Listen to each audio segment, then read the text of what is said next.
રાજકોટના TRP game ઝોનમાં 28 કરતાં વધારે લોકોના મૃત્યુ થયા છે, જ્યારે એનસીઆરબીના ડેટા પ્રમાણે છેલ્લા 5 વર્ષમાં ગુજરાતની અંદર આગના લીધે 3176 લોકોના મોત થયા છે. આ આંકડો થોડો ચોંકાવનારો અને ભયંકર બંને છે.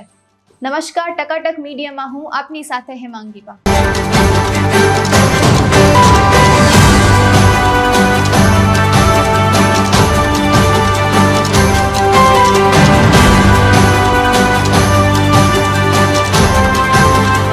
ગુજરાતમાં આગથી થતા અકસ્માતો અને એનાથી જેટલા લોકોની મૃત્યુ થાય છે એનો આંકડો દિવસથી દિવસ વધતો જ જાય છે.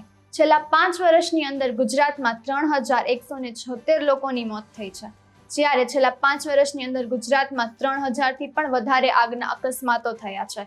2021 અને 22માં 730થી વધારે લોકોએ પોતાનો જીવ ગુમાવ્યો છે આગ અકસ્માતમાં. ત્યારે જ 729 જેટલી તો આગ અકસ્માતો 2021 અને 22માં થઈ છે.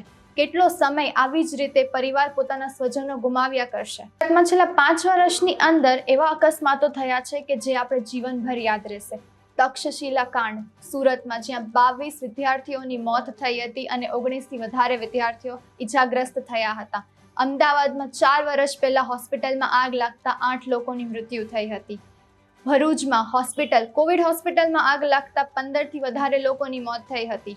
કેટલો ટાઈમ આવી જ રીતે સ્વજનો ગુમાવતા રહેશે પરિવારો? આવી જ રીતે તંત્ર કેટલી વાર બેદરકારી દેખાડશે પોતાની? તક્ષશિલા કાંડ સુરતથી લઈને ટીઆરપી ગેમ ઝોન રાજકોટ સુધીના અનેક ભયંકર અકસ્માતો ગુજરાતના લોકોએ જોયા છે.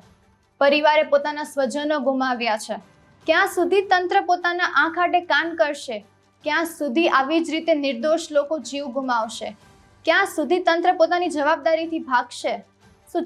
શું તંત્રને પોતાની જવાબદારીનો ભાન થશે? શું તંત્ર કોઈ કાર્યવાહી કરશે? નમસ્કાર.